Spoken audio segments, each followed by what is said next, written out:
Okay, welcome to the carbon cycle video. I just want to give you a brief, I know I'm not here obviously, so I want to give you a brief rundown of how you're going to be doing this activity today.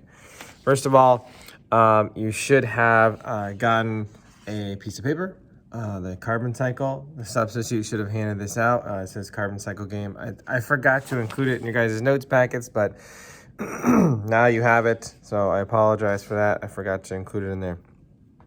Basically, today you're going to walk through the what it would be like to be sort of a carbon atom.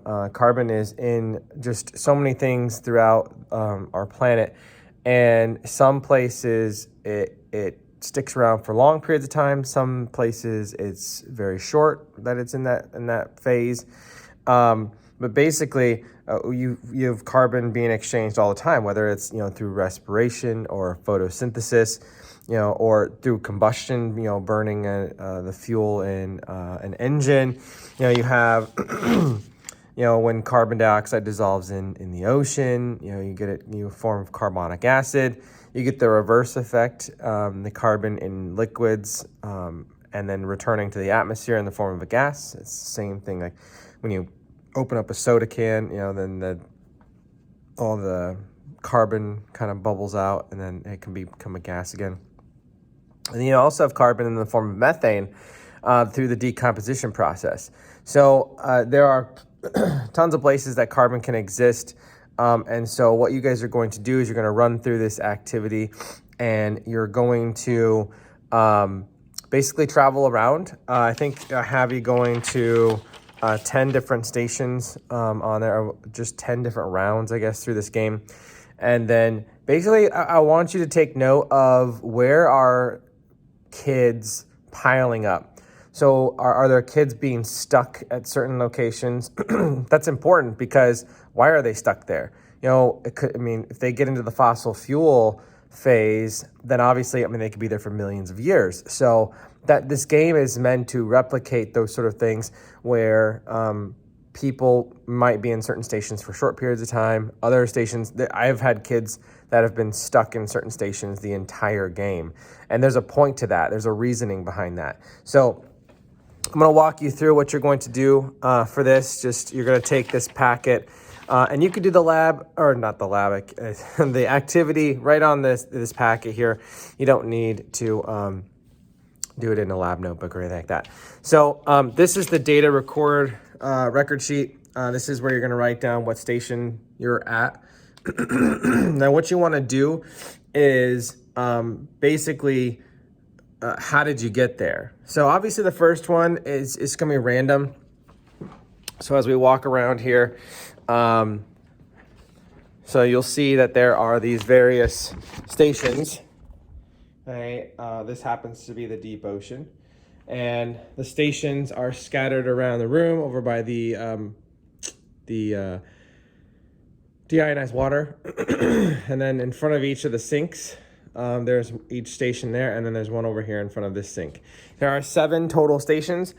The first one you guys are going to go to is random, completely random. So don't all pile up at one place. I want everybody to kind of be evenly distributed. Since there are 7 stations, there should be no more than 3 people at a station.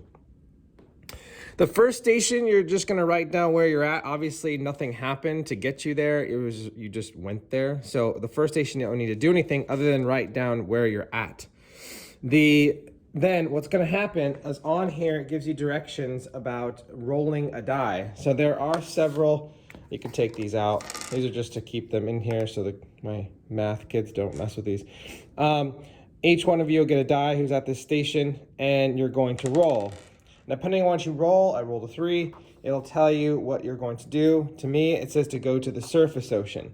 So now I will leave this station, and I'll go find the surface ocean. Let's see where the surface ocean. Here's the surface ocean right here, and this is where I end up.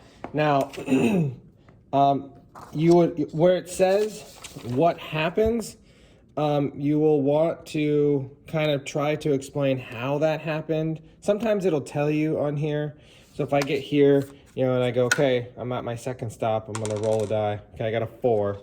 So 4 says stay in the surface ocean. So I have to stay here. So, and some people are going to be stuck at certain places for a while. Sometimes it'll tell you, like if I roll the 3, it says go to the deep ocean. Your carbon atom was part of an ocean organism that died and sunk to the bottom of the ocean. So that's what you would write there, what happened and where you're going for each one. Understand what you're going to want to try to do. And there's a reference sheet here that kind of tells you how things get from one place to the other. So you're going to want to make sure on the activity that you understand how things get. Like I went from the deep ocean to the surface ocean. How does that happen?